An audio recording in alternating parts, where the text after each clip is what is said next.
Hello friend, SP education में आपका हार्दिक स्वागत है।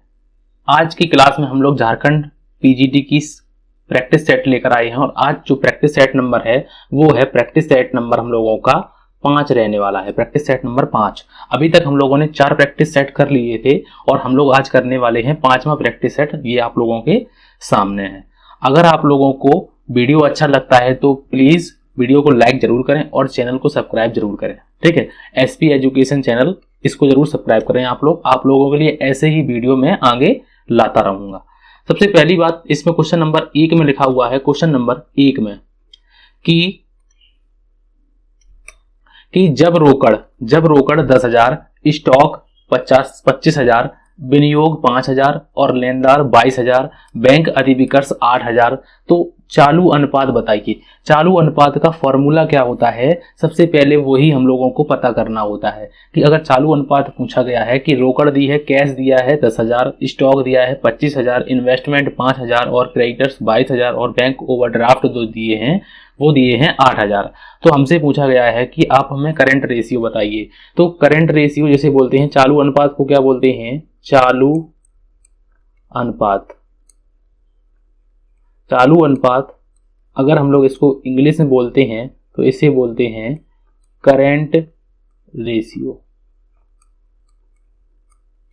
करंट रेशियो बराबर क्या होता है? तो करंट रेशियो बराबर होता है करंट एसेट्स बटे में करंट लायबिलिटी।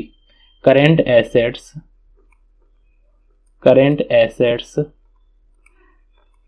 और डिवाइड करते हैं हम लोग किससे? करंट लायबिलिटी से। करंट एसेट्स बटे में करंट लायबिलिटी से, ये चालू अनुपात का फॉर्मूला है। तो करंट एसेट सबसे पहले हम लोग देखेंगे कि करंट एसेट जैसे हम लोग सीए बोल सकते हैं, करंट एसेट शॉर्ट में लिख दिया है। अब हम लोग शॉर्ट में अगर हम लोग देखना चाहें तो करंट एसेट्स हम लोगों की कितनी है? तो कैश हम लोगों की करंट एसेट्स है।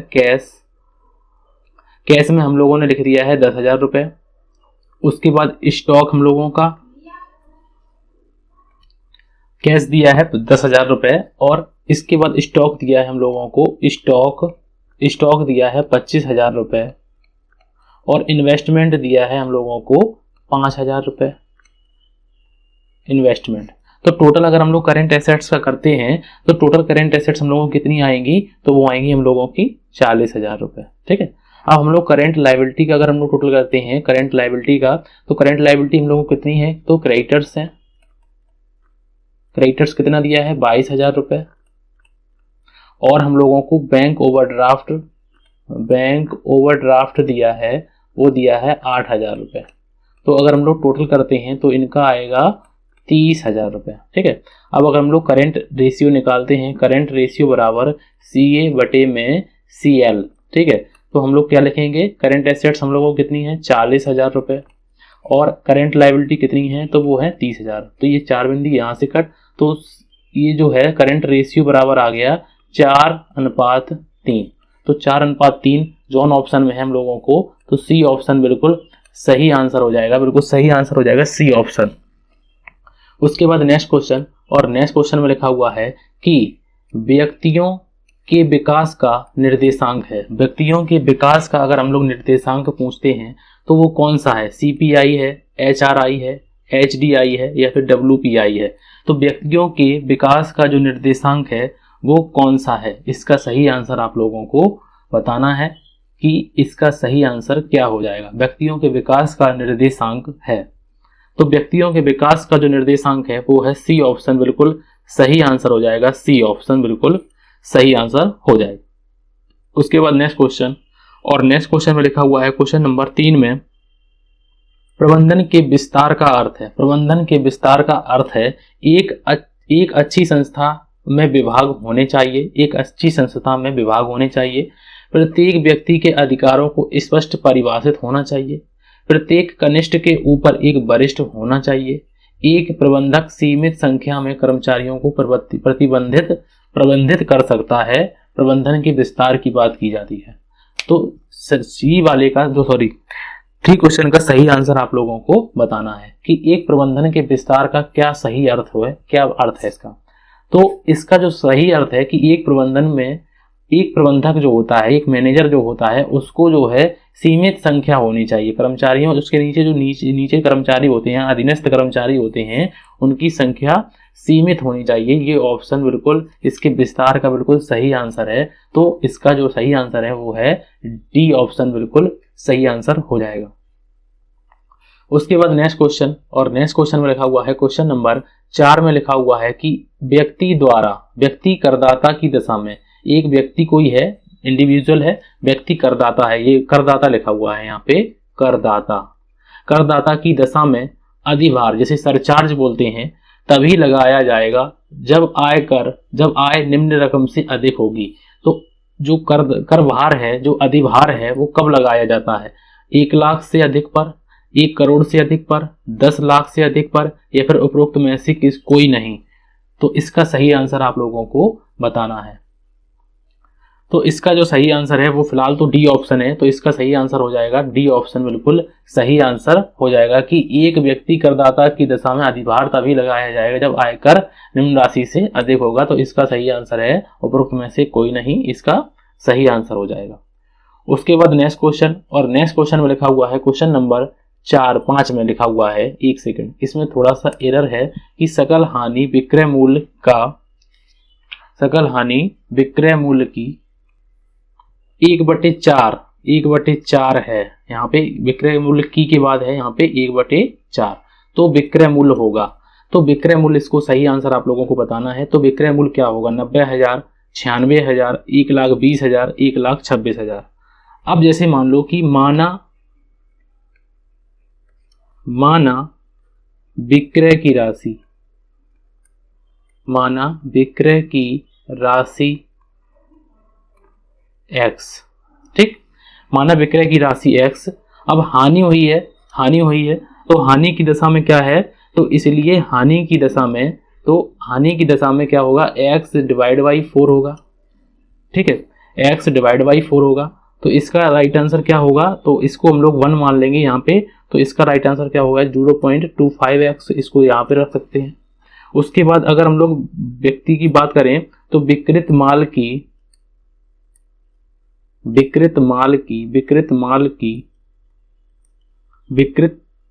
लागत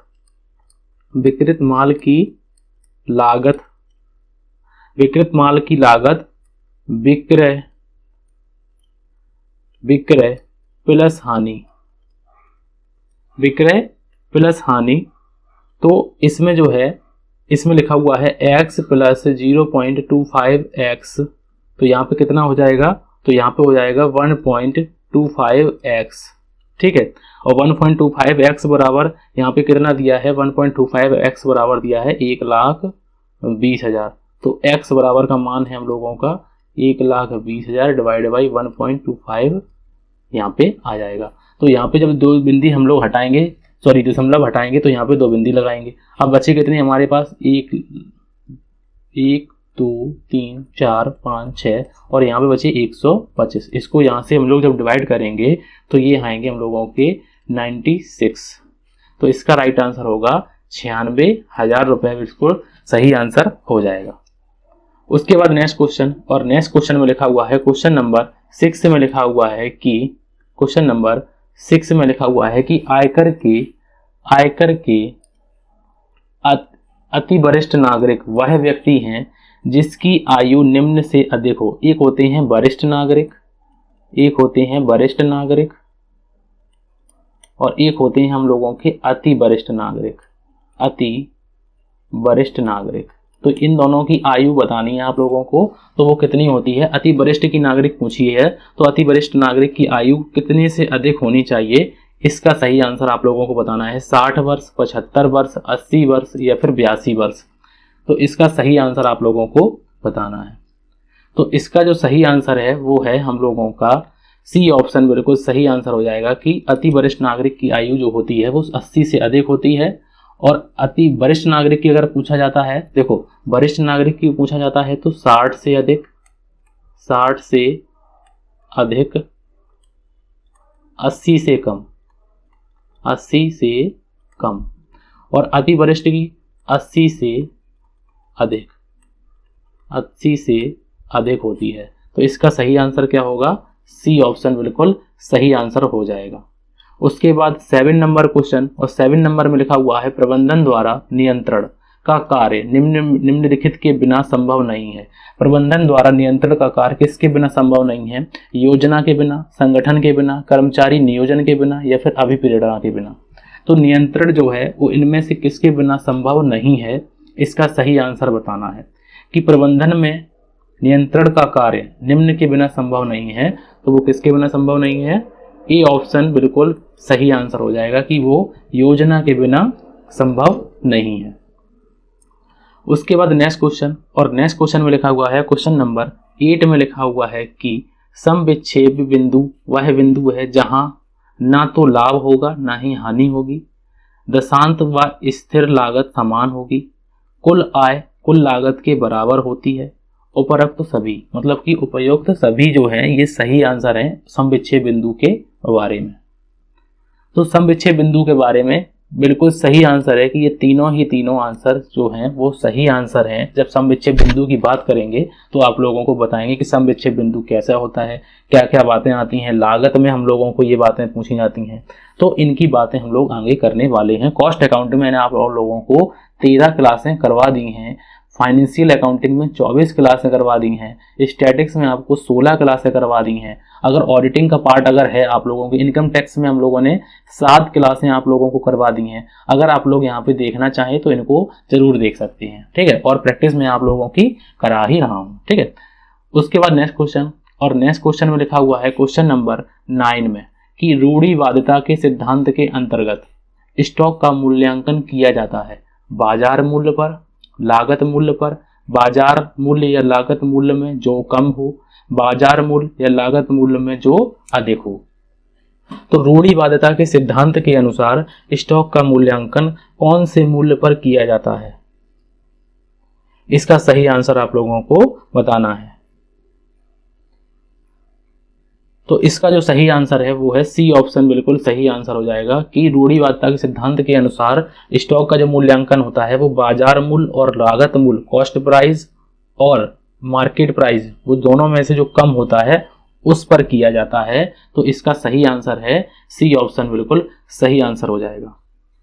उसके बाद नेक्स्ट क्वेश्चन, और नेक्स्ट क्वेश्चन में लिखा हुआ है क्वेश्चन नंबर 10 में लिखा हुआ है कि अंश अपहरण खाते में फॉरफीचर अकाउंट में, शेयर फॉरफीचर अकाउंट में अंश अपहरण खाते में अपहरित अंशों को पुनः निर्गमित करने के बाद जो शेष बचता है उसे किस खाते में हस्तांतरित किया जाता है, उसे कौन से खाते में हस्तांतरित करते हैं, चुकता पूंजी में जोड़ा जाएगा, ख्याति खाते में जोड़ा जाएगा, पूंजी संचित खाते में हस्तांतरित किया जाएगा, अंश अपहरण खाते में चिट्ठे में दिखाया जाएगा। तो वो इसका सही आंसर आप लोगों को बताना है। तो मैंने आप लोगों को फॉर अकाउंट की क्लास में भी बताया हुआ है कि जब हम लोग फॉरफीचर की एंट्री डालते हैं तो फॉरफीचर अकाउंट डेबिट करते हैं, टू कैपिटल रिजर्व करते हैं। तो इसका सही आंसर क्या हो गया, सी ऑप्शन बिल्कुल सही आंसर हो जाएगा, क्योंकि forfeiture amount transfer to capital reserve में हम लोग लिखते हैं इसके नरेशन के रूप में। तो इसका सही आंसर क्या हो जाएगा, सी ऑप्शन बिल्कुल सही आंसर हो जाएगा। उसके बाद नेक्स्ट क्वेश्चन, और नेक्स्ट क्वेश्चन में लिखा हुआ है क्वेश्चन नंबर 11 में लिखा हुआ है कि यदि सरकारी व्यय 700 रुपये बढ़ा दिया जाए तथा कर भी 700 रुपये बढ़ा दिया जाए तो आय का संतुलन स्तर क्या होगा।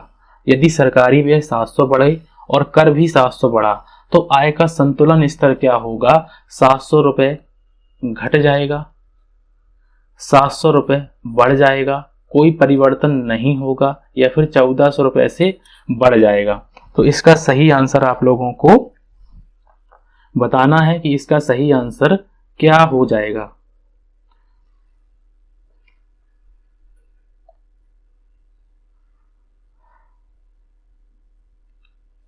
तो इसका जो सही आंसर है वो है वी ऑप्शन बिल्कुल सही आंसर हो जाएगा कि सरकारी व्यय 700 बढ़ा दिया जाए और कर भी अगर 700 रुपये बढ़ा दिया जाता है तो आय का संतुलन स्तर होगा 700 रुपये हम लोगों का बढ़ जाएगा। बी ऑप्शन बिल्कुल सही आंसर हो जाएगा।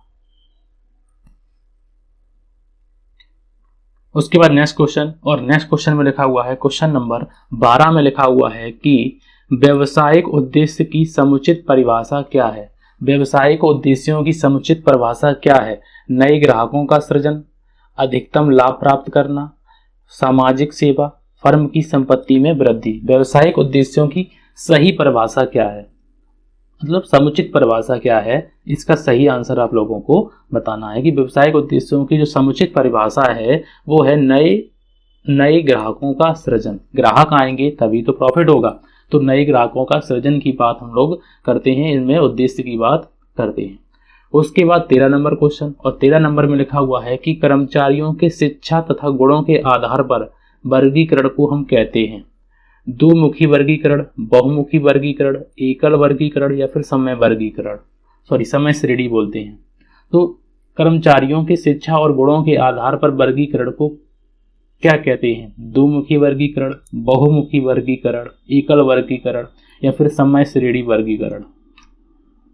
समय श्रेणी, इसका सही आंसर आप लोगों को बताना है। तो इसे हम लोग क्या कहते हैं? तो इसे हम लोग द्विमुखी वर्गीकरण कहते हैं। तो ये ऑप्शन बिल्कुल सही आंसर हो जाएगा। उसके बाद नेक्स्ट क्वेश्चन, और नेक्स्ट क्वेश्चन में लिखा हुआ है, क्वेश्चन नंबर 14 में लिखा हुआ है कि एक प्रकाशक द्वारा कॉपीराइट प्राप्त करने के लिए किया गया खर्च कैसा खर्च है? पूंजीगत खर्च है, आयगत खर्च है, विलंबित आयगत खर्च है या फिर उपरोक्त में से कोई नहीं। तो कॉपीराइट, अगर हम लोगों ने कोई कॉपीराइट प्राप्त करने के लिए कोई खर्च किया है तो हम लोगों के खर्चे जो होते हैं वो 3 प्रकार के होते हैं, आयगत, पूंजीगत और विलंबित आयगत, तो इनको बोलते हैं। तो इसका सही आंसर क्या हो जाएगा कि कॉपीराइट खरीदने के लिए उसने खर्च किया है और उसको जो खर्च है वो उसको हम लोग किस में रखेंगे, इसका सही आंसर आप लोगों को बताना है। तो इसका जो सही आंसर है वो है ए ऑप्शन, बिल्कुल सही आंसर हो जाएगा। जब हम लोग डिटेल में क्लास करने वाले हैं तब पूंजीगत और आयगत को मैंने बताया हुआ भी है फाइनेंशियल अकाउंटिंग क्लास में, आप लोग वहाँ पे जाके देख सकते हैं कि आयगत, पूंजीगत और विलंबित आयगत को मैंने डिटेल में बताया हुआ है, ठीक है, कि कौन से खर्चे क्या होते हैं। इनको यहाँ पे इसलिए डिस्कस नहीं करते क्योंकि समय ज़्यादा लग जाता है आपके क्वेश्चनों को करने के लिए। उसके बाद नेक्स्ट क्वेश्चन, और नेक्स्ट क्वेश्चन में लिखा हुआ है, क्वेश्चन नंबर 15 में लिखा हुआ है कि एक कंपनी ने प्रपत्र जारी करके 2000 अंशों के लिए आवेदन पत्र आमंत्रित किए। 3000 अंशों के लिए आवेदन पत्र प्राप्त हुए और 2400 अंशों के आवेदन पत्रों पर समानुपात अंशों पर आवंटन किया गया। यदि श्री रमेश को 40 अंश आवंटित किए हुए थे तो उन्होंने कितने अंश आवेदन किए थे? इसका सही आंसर आप लोगों को बताना है। जैसे एक चीज देखो ध्यान से, देखो डिस्कस करने के लिए सारे क्वेश्चनों में डिस्कस करने के लिए कुछ ना कुछ है, लेकिन डिस्कस करने से पार्ट बड़ा हो जाता है, इसीलिए डिस्कस नहीं करते हैं। लेकिन जहाँ जहाँ न्यूमेरिकल की बात आती है वहाँ तो मैंने डिस्कस करना ही पड़ेगा। तो जैसे मान लो कि मैंने बोला कि कंपनी ने आमंत्रण पत्र भेजा कितने के लिए? 2000 के लिए। मान लो कोई ने इनविटेशन भेजा आप लोगों को शादी विवाह के लिए, 2000 लोगों के लिए कार्ड बनवाए और 2000 लोगों को भेज दिए, लेकिन लोग कितने आ गए? लोग कितने आए? 3000। तो उसने क्या किया, कंपनी ने क्या किया कि इनमें से 3000 को क्या किया, 2 भाग में बांट दिया। 2 भागों में बांट दिया, तो 600 लोगों को तो उसने तत्काल रूप से वापस कर दिया, और जो 2400 लोग हैं उनमें जो है 2400 लोगों को समानुपात रूप से बांट दिया। ये देखो लिखा हुआ है समानुपात रूप से बांट दिया। देखो 2000 अगर तुमने आमंत्रण पत्र मतलब कि 2000 अंशों का लिए जो है इशू किए हैं 2000 अंश, तो ये नहीं है कि तुम 2400 अपने पास रख लो, नहीं, ऐसा नहीं, 2000 ही रखोगे। तुम कैसे रखोगे हम बताएंगे। जैसे मान लो कि किसी ने मांगे, एक आदमी है उसने मांगे 200 और हमने उसने कितने दिए? 150। बी ने मांगे मान लो 100 तो हमने उसने कितने दिए? 80 दिए। तो इस प्रकार से देखो मैंने कुछ कम कर दिए, मैंने किसी को मना नहीं किया है जिससे कि कोई रोस्ट हो जाए। मैंने क्या किया कि 200 मांगे थे, उसे कितने दिए? 150। तो ए मेंबर बन गया, लेकिन ए ने मांगे थे कितने? 200, तो हमने उसे कितने दिए शेयर? 150। तो इसी को बोलते हैं समानुपात, मतलब कि अनुपात के हिसाब से बांटना। लेकिन हम लोग ऐसे करके धीरे धीरे करके कितने पे पहुंच जाएंगे? 2000 पे हमें पहुंचना है। तो कोई रमेश नाम के आदमी है, तो हम लोगों का रेशियो कितना बना कि 2000 और 2400, मतलब कि ये हैं हम लोगों के आवेदन किया है इनके लिए, और आवंटन हम लोग किसके, आवंटन हम लोग, एक सेकंड इंग्लिश में लिख लेते हैं, एक सेकंड। ये हैं हम लोगों के एप्लीकेशन वाले शेयर और ये हैं हम लोगों के अलॉटमेंट करने हैं। हम लोगों को अलॉटमेंट करना है 2000 का। तो हम लोगों का रेशियो अगर हम लोग बनाते हैं तो 0 से 0 2 कैंसिल। अब हम लोग इनको बनाएंगे तो 24 और यहाँ पे है 20, तो यहाँ पे 10 और यहाँ पे 12, यहाँ पे 6, यहाँ पे 5। तो मतलब जिस किसी ने 6 मांगे होंगे उसे हमने कितने दिए होंगे, 5। तो इसके जो हैं आवंटित अंश हैं, आवंटित का मतलब यहाँ पे है, तो 4/5 और गुणे में करेंगे 6, तो 5 अट्ठे 40 और 8 छिंग 48। तो उसने कितने मांगे होंगे, तो उसने मांगे कितने होंगे, 48 अंश मांगे होंगे, 48 अंश मांगे होंगे, 48 अंश मांगे होंगे और हमने उसे दिए कितने, 40। तो इस प्रकार से हम लोगों को निकालने होते हैं। प्रो डाटा बेस एक तरीके से इसको बोल सकते हैं। उसके बाद नेक्स्ट क्वेश्चन, और नेक्स्ट क्वेश्चन में लिखा हुआ है, क्वेश्चन नंबर 16 में लिखा हुआ है कि यदि नीली जींस के मूल्य में वृद्धि के कारण टेनिस जूतों की मांग में वृद्धि हो जाती है।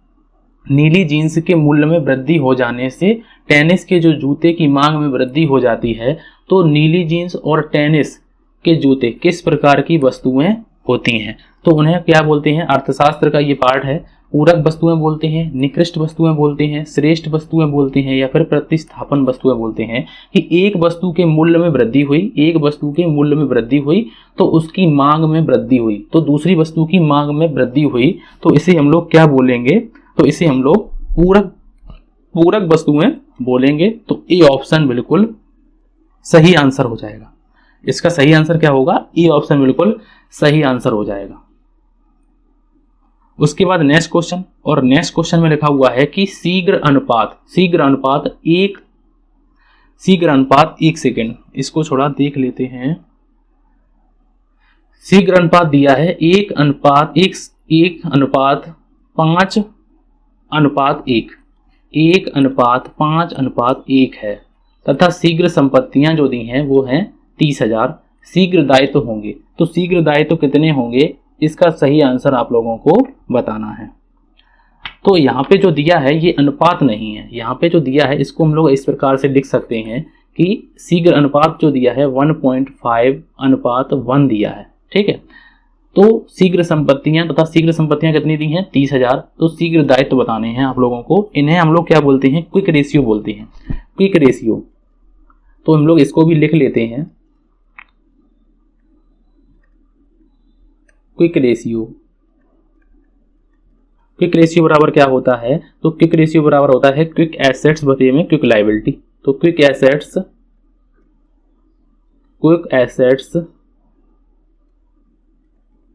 Divide by quick liability.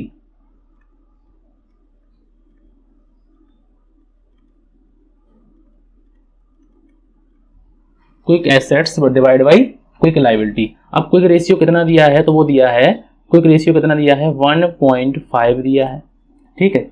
बराबर कितना दिया है, 30,000 रुपए। क्विक एसेट्स कितनी दी हैं, 30,000 रुपए लिखे गया ना, शीघ्र संपत्तियां 30,000, और क्विक लायबिलिटी पूछी गई है तो क्विक लायबिलिटी हम लोग लिख देंगे यहाँ पे कितना लिख देंगे, क्वेश्चन मार्क बना देंगे। क्विक लायबिलिटी का मतलब यहाँ पे क्वेश्चन यही तो चाहिए हम लोगों को। तो अब हम लोग मान लेते हैं ये क्वेश्चन मार्क की जगह पे हम लोग इसको एक्स मान लेते हैं। क्या मान लेते हैं, एक्स मान लेते हैं। तो यहाँ पे जब x जाएगा, तो यहाँ पे क्या होगा कि 30,000 और डिवाइड बाई 1.5 होगा। अब 1.5 होगा तो 1 पॉइंट है यहाँ पे, तो हम लोग एक 0 बढ़ा देंगे और यहाँ पे 15 दूनी 30 कर देंगे। तो ये कितनी हो जाएंगी हमारी लोगों की क्विक लायबिलिटी, तो क्विक लायबिलिटी बराबर हो जाएंगी हम लोगों की 20,000 रुपए। तो इसका सही आंसर क्या हो जाएगा, ये ऑप्शन बिल्कुल सही आंसर हो जाएगा। उसके बाद नेक्स्ट क्वेश्चन, और नेक्स्ट क्वेश्चन में लिखा हुआ है, क्वेश्चन नंबर 18 में लिखा हुआ है, सरल क्वेश्चन है कि निम्नलिखित में से कौन सी स्थायी संपत्ति है। तो निम्न में से कौन सी स्थायी संपत्ति है, तो स्थायी संपत्ति आप लोगों को बतानी है। बिल्कुल सरल क्वेश्चन है कि बैंक बैलेंस स्थायी संपत्ति है, बैंक बैलेंस लिखना है, बैंक बैलेंस। निर्मित माल का स्टॉक मतलब कि फिनिश्ड फिनिश्ड गुड्स का अगर कोई स्टॉक होता है तो उसे निर्मित माल का स्टॉक बोलते हैं, क्लोजिंग स्टॉक बोल सकते हैं यहाँ पे हम लोग। तो यहाँ पे हम लोग क्लोजिंग स्टॉक बोल सकते हैं, क्लोजिंग स्टॉक बोल सकते हैं। ख्याति को बोल सकते हैं गुडविल बोल सकते हैं, और औजार को हम लोग लूज टूल्स बोल सकते हैं, लूज टूल्स बोल सकते हैं,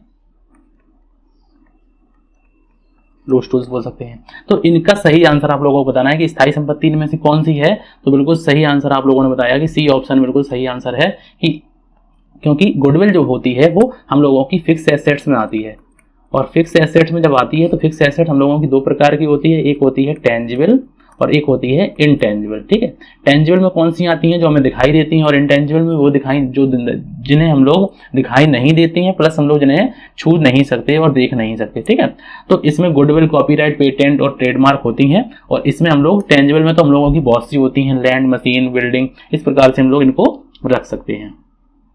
उसके बाद नेक्स्ट क्वेश्चन, और नेक्स्ट क्वेश्चन में लिखा हुआ है, क्वेश्चन नंबर 19 में लिखा हुआ है कि एक्स लिमिटेड ने भूमि और भवन 28,80,000 में खरीदे। भूमि और भवन जो है वो कितने में खरीदे हैं, 28,80,000 में, तथा इसके बदले में 100 रुपये मूल्य के ऋण पत्र 4% छूट पर निर्गमित किए। तो निर्गमित ऋण पत्रों की संख्या बताइए। तो निर्गमित ऋण पत्रों की संख्या आप लोगों को बतानी है कि इसका सही आंसर क्या हो जाएगा। देखो, सबसे पहले भूमि कितने की खरीदी है, 28,80,000 की। अब देखो, नगद दे दो चाहे अपने ऋण पत्र दे दो, कोई दिक्कत की बात नहीं है। तो उससे क्या किया, 100 रुपए वाले 4% छूट पर, 100 रुपए वाले तो थे, लेकिन उन्हें 4% छूट पर दिए हैं, तो मतलब 4 रुपए कम दिए होंगे। तो कितने के दिए होंगे, 96 रुपए के दिए होंगे। तो हमें सिर्फ भाग कितने का देना है, 96 का। तो हम लोग इसमें जब डिवाइड करेंगे इससे, तो इससे हम लोग डिवाइड करेंगे तो 28, 56, 1 सेकेंड, 14 से हम लोग डिवाइड करेंगे, 14 से भी नहीं कटेगा हम लोगों का, तो 2 से हम लोगों का कट जाएगा। पहले 2 से काट के देखते हैं, 2 चौको 8 और 2 अट्ठे 16 और 2 एकम 2, 2 चौको 8 और 2 दूनी 4, सॉरी 2 दूनी 4, 2 चौको 8 और 0 0 0 0। ठीक है, तो ये कितना हो गया, 14,40,000, और डिवाइड कैसे करेंगे, 48 से। आप लोग ये मत सोचिएगा कि हम लोग बिल्कुल बेसिक से बता दें, बेसिक से इसलिए बताते हैं क्योंकि सभी लोग आराम से और बिल्कुल स्लो लेवल से आराम से समझें। ठीक है, ये नहीं कि जल्दी जल्दी करना है, जल्दी जल्दी तो बहुत जल्दी करेंगे हम लोग। उसके बाद 48 से हम लोग इसको डिवाइड करेंगे, तो इसको भी हम लोग अगर हम लोग काटना चाहें तो 4 से काट सकते हैं, 4 से हम लोग काट सकते हैं, 4 एकम 4 और 4 दूनी 8, 4 तिया 12 और यहाँ पे 2 बचे, 4 छिंग 24 और 1 2 3 4। ठीक है, 3,60,000, 3,60,000 डिवाइड बाई 12, 12 एकम 12, 12 दूनी 24, 12 तिया 36। ठीक है, तो कितना आंसर हो गया, 30,000। तो कितने ऋण पत्र इशू करेंगे, 30,000। तो इसका राइट आंसर क्या होगा, बी ऑप्शन बिल्कुल सही आंसर हो जाएगा। उसके बाद नेक्स्ट क्वेश्चन, और नेक्स्ट क्वेश्चन में लिखा हुआ है कि यदि औसत लागत गिर रही है, यदि औसत लागत गिर रही है तो सीमांत लागत बढ़ेगी, सीमांत लागत घटेगी, सीमांत लागत औसत लागत के बराबर होगी। यह कहना असंभव है कि सीमांत लागत बढ़ रही है या गिर रही है।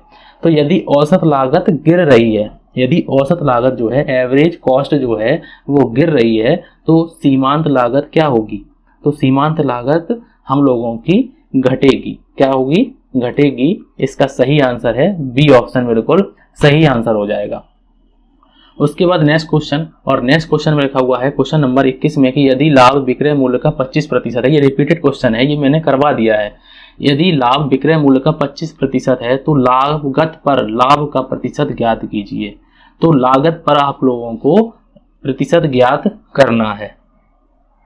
तो जैसे मान लो कि यदि लाभ जो है विक्रय मूल्य का 25 है, देखो तो माना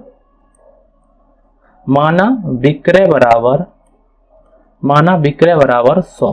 ठीक है, तो लाभ कितना होगा, तो लाभ दिया है विक्रय मूल्य का 25%, तो विक्रय मूल्य कितना है, 100 है, तो लाभ बराबर 100 गुणे में 25 बटे में 100। तो ये 100 से 100 कैंसिल, तो यहाँ पे कितना आ गया, लाभ 25 आ गया।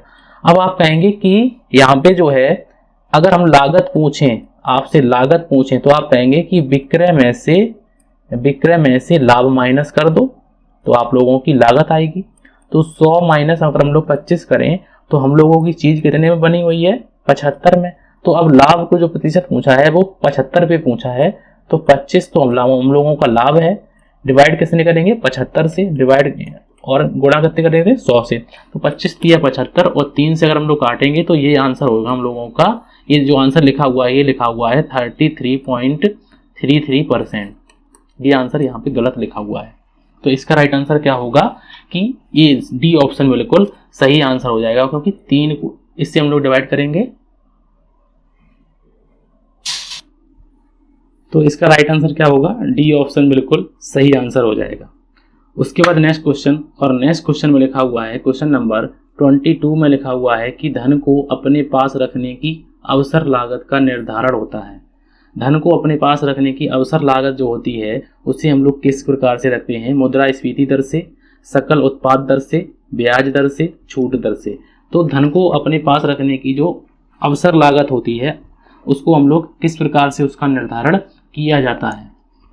तो इसका राइट आंसर है हम लोगों का कि उसका निर्धारण हम लोग ब्याज दर से करते हैं। मान लो कि अगर हम लोग अपने पास अपना धन रखते हैं और यही अगर हम लोगों ने बैंकों में रखा होगा या किसी को दे रखा होगा तो उस पर जो ब्याज लिया होगा तो वो हम लोगों की आय होगी, और जो आय होगी वही उसकी लागत होगी। तो इसके लिए हम लोगों का सी ऑप्शन बिल्कुल सही आंसर हो जाएगा। उसके बाद नेक्स्ट क्वेश्चन, और नेक्स्ट क्वेश्चन में लिखा हुआ है 23 नंबर में लिखा हुआ है कि एक व्यवसाय की शुद्ध संपत्तियां 1 जनवरी 1 तथा जनवरी 31 को क्रमशः 39,000, 38,000 हैं।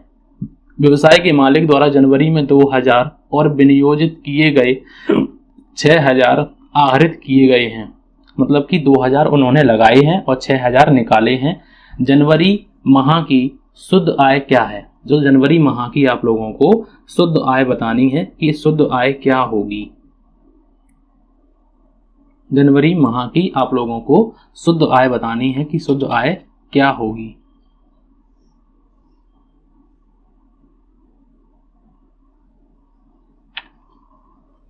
तो इसका जो राइट आंसर है वो आप लोगों को बताना है कि इसका सही आंसर क्या हो जाएगा।